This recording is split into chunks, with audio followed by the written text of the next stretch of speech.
Selamat pagi. Hari ini kita akan belajar mengenai bilangan kuantum.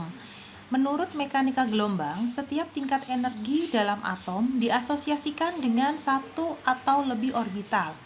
Jadi ada 4 bilangan kuantum yang akan kita pelajari. Yang pertama, bilangan kuantum utama, dilambangkan dengan huruf N, menyatakan tingkat energi utama atau kulit atom mulai dari 1, 2, 3, 4. Nah, dinyatakan dengan lambang jika kulit K maka N-nya 1, kulit L N-nya 2, kulit M N-nya 3, dan seterusnya. Yang kedua, bilangan kuantum azimut dilambangkan dengan huruf L kecil, menyatakan subkulit. Nah, nilai dari subkulit ini dimulai dari 0, 1, 2, 3, dan seterusnya. Dinyatakan dengan lambang jika subkulit S, maka L-nya 0. Subkulit P, L-nya 1. Subkulit D, L-nya 2. Yang ketiga, bilangan kuantum magnetik, menyatakan orbital yang menempati elektron pada suatu subkulit. Nah, diibaratkan jumlah kamar, subkulit S jumlah kamarnya ada 1, subkulit P jumlah kamarnya ada 3, subkulit D jumlah kamarnya ada 5. Masing-masing memiliki nilai atau nomor kamar.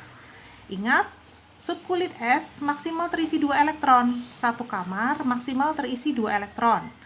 Subkulit P maksimal terisi 6 elektron. Jadi jika setiap kamar maksimal terisi 2 elektron, maka jumlah elektron pada subkulit P maksimal ada 6.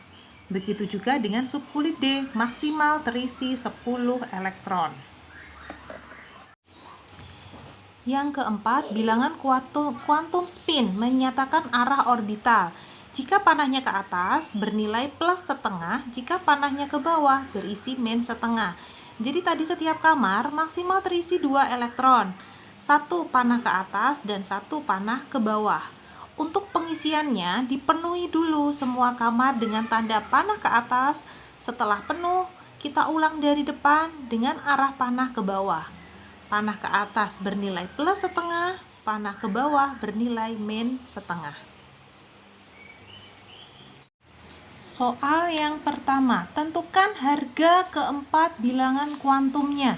Kita tentukan dulu konfigurasi subkulit. Menentukan harga keempat bilangan kuantum hanya bisa menggunakan konfigurasi subkulit. Saya mulai dari 19K, konfigurasi kulitnya 1S2, 2S2, 2P6, 3S2, 3P6, 4S1. Nah, kita tulis dulu keempat bilangan kuantum N, L, M, dan S. N ini tadi menyatakan kulit. Nah, paling belakang adalah 4S1, maka N-nya adalah 4. Kemudian L, L-nya ini S. Nilai S tadi sama dengan 0. S memiliki satu buah kamar yang bernilai 0 atau nomornya 0. Maka jika L-nya 0, maka M-nya biasanya juga 0. Karena elektron terluarnya ada 1, maka hanya terisi 1 elektron di dalam kamar. Yang terletak di kamar nomor 0, panahnya ke atas bernilai plus setengah. Bagaimana menentukan letak golongan dan periode berdasarkan kulit dan subkulit? Untuk kulit 2881, unsur 19K, maka terletak pada golongan 1A. Golongan adalah elektron terluar dan periode adalah jumlah kulitnya 1, 2, 3, 4. Jika menggunakan konfigurasi subkulit, kita tulis dulu konfigurasi subkulitnya. Nah, paling belakang ini adalah 4S1. 4 ini menandakan periode. Periode keempat. Nah, kemudian Jumlah elektron paling belakang ini adalah letak golongan 1A. Nomor 2, 20 mg.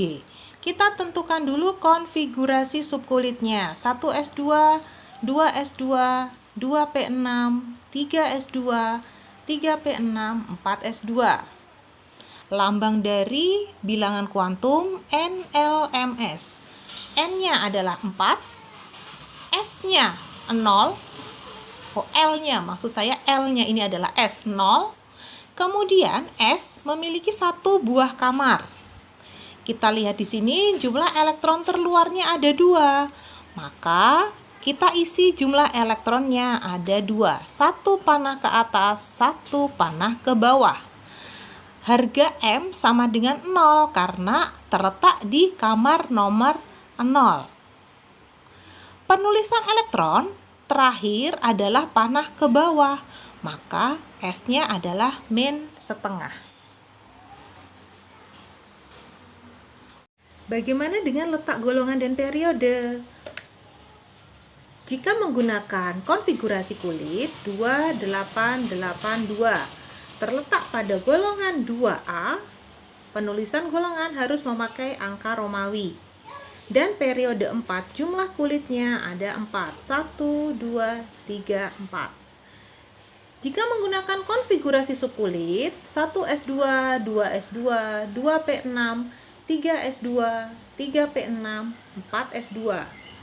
Periodenya, periode 4, golongannya 2A. Sama ya. Nomor 3, 17Cl. Kita tulis dulu konfigurasi subkulitnya. 1s2, 2s2, 2p6, 3s2, 3p5. Terakhir 3p5, maka N-nya 3. P ini adalah 1 dan P memiliki 3 buah kamar yang bernilai 0 plus 1 min 1. Kita isi dulu jumlah elektron ada 5 pada kamar P. 1, 2, 3. Kita penuhi dulu kamarnya dengan tanda panah ke atas. Setelah 3 kamar penuh, kita ulangi dari depan pengisiannya dengan tanda panah ke bawah. 4, 5. Nah, maka berhenti di kamar 0. M-nya sama dengan 0. Kemudian panah terakhir mengarah ke bawah, maka nilai S sama dengan -1/2. Untuk menentukan letak golongan dan periode 17Cl bisa kita gunakan konfigurasi kulit dan subkulit. 287 artinya terletak pada golongan 7A, periode 3.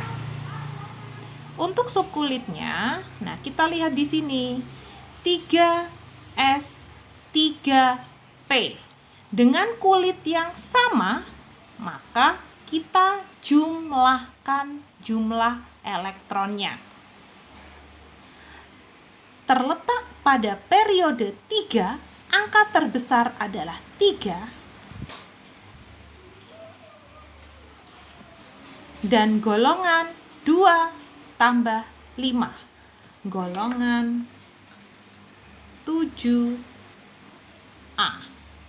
Bisa membedakan ya, kalau yang golongan 1 dan 2A tadi, jumlah elektron terluarnya, kulit terluarnya hanya ada 1 yang terbesar. Sedangkan untuk golongan 4A sampai 8A, ini ada 2 kulit yang sama, 3S, 3P. Kita tinggal menjumlahkan elektronnya saja. Nomor 4. Kita tulis konfigurasi subkulitnya 1s2, 2s2, 2p6, 3s2, 3p6. Terakhir 3p6, maka N-nya sama dengan 3. Kemudian P1. P memiliki 3 buah kamar dan jumlah elektronnya ada 6. Kita isi dulu panah ke atas. Kita penuhi. 1, 2, 3, kita ulang dari depan dengan tanda panah ke bawah. 4, 5, 6. Pas ya, jumlah elektronnya ada 6, berhenti di kamar plus 1. Tanda panah mengarah ke bawah, bernilai min setengah. Untuk menentukan letak golongan dan periode, nah ini sama dengan soal nomor 3 tadi. Kulit terbesarnya 3 ada 2, 3S dan 3P. Maka terletak pada periode ketiga, golongannya dijumlah. 6 ditambah 2 adalah golongan 8A. Nomor 5, 25 mN. Kita tulis dulu konfigurasi subkulitnya. 1S2, 2S2, 2P6, 3S2, 3P6, 4S2, 3D5. N-nya 3, D-nya.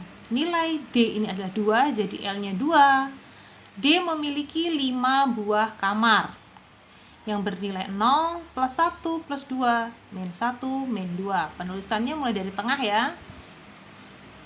Jumlah elektronnya ada 5, maka kita isi 1, 2, 3, 4, 5. Berhenti di kamar plus 2, maka nilai M sama dengan plus 2. Panahnya mengarah ke atas, jadi nilainya adalah plus setengah. Nah, bagaimana dengan letak golongan dan periode? Mn ini terletak pada golongan B. Maka kita buat konfigurasi subkulitnya. Masih sama ya, 4S2, 3D5. Jika S bertemu dengan D, ini adalah golongan B. Ya, bisa dilihat S bertemu dengan D, ini adalah golongan B. B berapa? Kita jumlahkan 5 ditambah 2 adalah 7.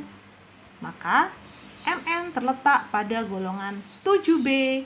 Periode ini adalah angka yang paling besar, periode 4. Ini ada catatan tambahan ya. Jadi apabila konfigurasi subkulit terakhir adalah S1, maka dia terletak pada golongan 1A. S2 ini adalah 2A.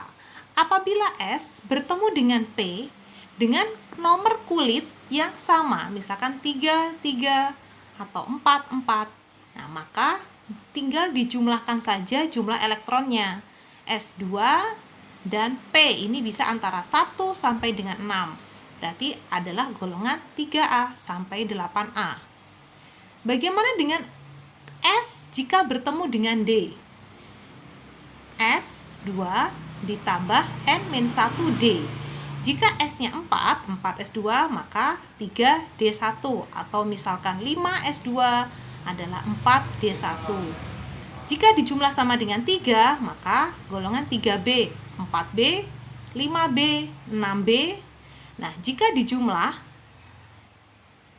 adalah 8 sampai 10, 4S2 jika ditambah 3D antara 6 sampai 8 berjumlah 10, 8, 9, 10, maka dia terletak pada golongan 8B.